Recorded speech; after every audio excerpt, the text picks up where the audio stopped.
귀로 읽는 사연입니다. 오늘의 이야기를 시작합니다. 그날 아이는 웃지 않았습니다. 매일 아침 눈을 반짝이며 엄마를 부르던 아이가 그날만큼은 무표정한 얼굴로 제 품에 안겨 있었습니다. 이마를 만지는 순간 손끝에 닿은 열기가 낯설었습니다. 체온계를 꺼내 재보니 화면엔 40.2도.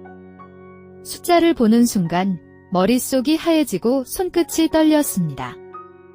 이건 아니다라는 직감뿐이었습니다. 아이를 얇은 옷으로 갈아입히고 젖은 수건으로 몸을 닦으며 열을 내리려 애썼습니다. 하지만 아이는 물도 거부했고 숨은 점점 가빠졌습니다.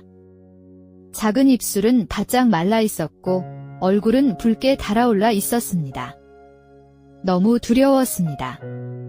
이 작은 몸이 견디지 못할까봐, 내가 늦은 걸까봐. 눈물이 날 것 같았지만 올 수 없었습니다. 바로 병원에 가야겠다고 생각하고 아이를 품에 안은 채 남편에게 전화를 걸었습니다. 하지만 그는 받지 않았습니다. 다음으로 시누이에게 전화했습니다.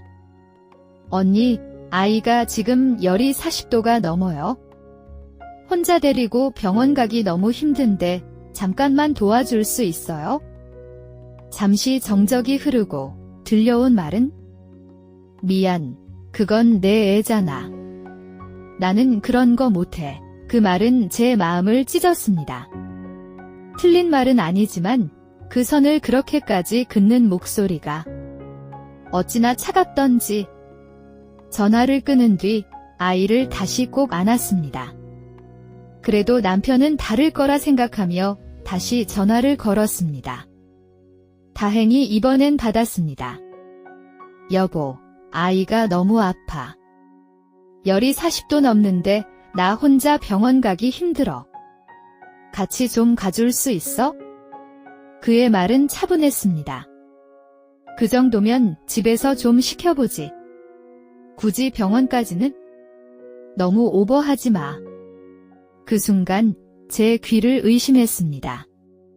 내가 지금 오버하고 있는 걸까? 아이가 숨을 헐떡이고 있는데 왜 아무도 함께 해주지 않는 걸까? 결국 저는 아이를 안고 집을 나섰습니다. 택시는 잡히지 않았고 한 손엔 아이, 한 손엔 가방을 들고 버스를 타기 위해 정류장으로 향했습니다. 정류장에서 아이의 머리를 쓰다듬으며 속으로 수십 번 외쳤습니다. 괜찮아, 조금만 참자. 엄마가 지켜줄게.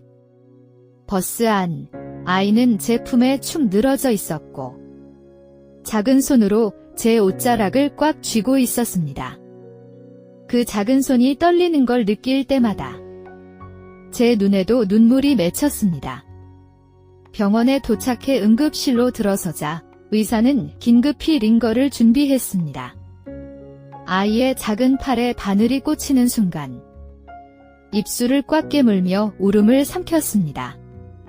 진료가 끝난 뒤 대기실 의자에 앉아 저는 멍하니 벽을 바라보았습니다. 곁에는 아무도 없었고 그 고요함이 더 무겁게 느껴졌습니다. 나는 왜 이렇게 혼자일까? 결혼은 함께하는 거라 하지 않았나?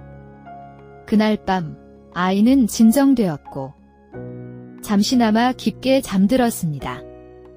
저는 아이의 손을 꼭 잡은 채 작은 편지를 썼습니다. 너는 몰랐겠지만 오늘 엄마는 너무 무서웠단다. 엄마 혼자였고 아무도 우리 곁에 없었단다. 그래도 엄마는 끝까지 널 지켜낼 거야. 몇 년이 지난 지금도 그 편지는 내 서랍 안에 고이 접혀 있습니다. 그날 이후 저는 더 단단해졌습니다.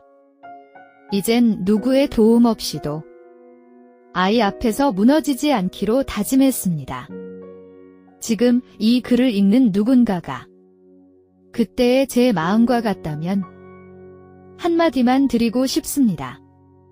당신 충분히 잘하고 있어요. 병원에서 나와 아이를 안고 집에 돌아오는 길. 저는 남편과 마주했습니다. 그는 무심히 문을 열고 들어와 저를 바라보았습니다. 왔어. 많이 아팠어? 그 짧은 인사에 저는 터져버렸습니다. 당신은 몰라. 오늘 내가 얼마나 무서웠는지. 아이가 내 품에서 숨을 헐떡이는데 내가 혼자였다는 게 얼마나 절망스러웠는지 알아? 남편은 당황한 얼굴로 말을 잇지 못했습니다. 내가 지금까지 참고 참았던 이유는 하나야. 우리 아이가 보고 자라는 가정이 따뜻한 곳이길 바랐으니까. 저는 그날 밤 처음으로 남편에게 제 진심을 꾹꾹 눌러 말했습니다. 그리고 잠든 아이 곁에서 문득 아이가 처음 내게 왔던 날이 떠올랐습니다. 작고 따뜻했던 첫 울음. 그 작은 생명을 처음 안았던 순간. 그때도 나는 무서웠지만 그날의 나는 옆에 있는 사람들의 손길을 느낄 수 있었습니다. 하지만 오늘은 아니었습니다. 병원 대기실에서, 버스 정류장에서 나는 혼자였고 외로웠습니다. 며칠 후 아이는 건강을 되찾았고 저는 아이의 손을 잡고 다시 거리를 걸었습니다. 사람들이 오가는 그 길 위에서 나는 마음속으로 작은 다짐을 했습니다. 나는 이 아이의 전부다. 그러니 어떤 순간에도 흔들리지 말자. 그리고 지금 이 순간, 이 이야기를 듣고 있는 누군가에게 전하고 싶습니다. 당신이 지금 혼자라 느껴진다면 그건 약해서가 아닙니다. 그만큼 당신이 단단하다는 증거입니다.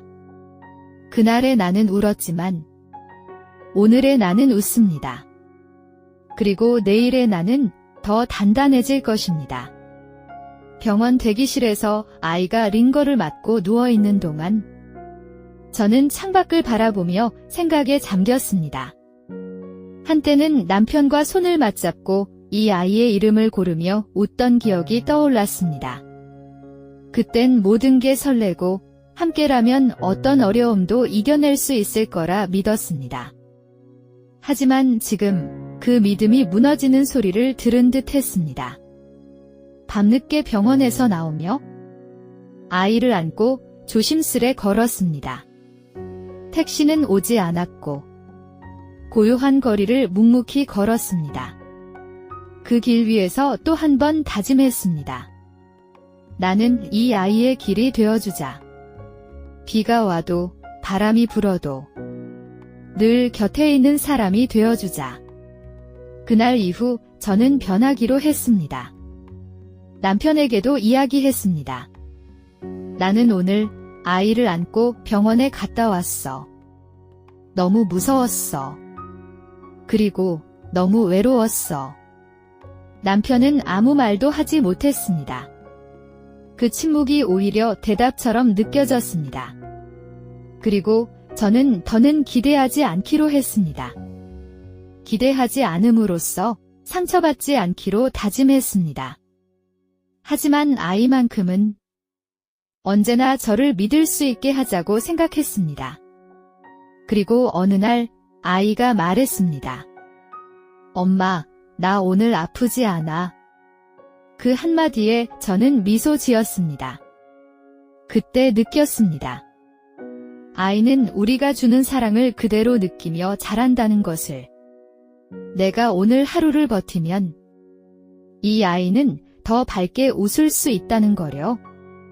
그리고 오늘 이 이야기를 기록하면서 저는 다시 제 마음을 다잡습니다. 나는 지치고 무너지는 엄마가 아니라 끝까지 아이를 안아줄 사람이다. 며칠 후 아이와 산책을 나섰습니다. 햇살이 따뜻했고 아이는 손을 흔들며 말했습니다. 엄마, 오늘은 기분이 좋아. 그 한마디에 그날의 눈물과 외로움이 조금씩 흐려졌습니다. 그리고 다시 한번 조용히 말했습니다. 그래, 엄마도 오늘은 괜찮아. 엄마는 언제나 내 편이야. 사연에 공감하셨다면 좋아요와 구독 부탁드립니다. 귀로 읽는 사연이었습니다.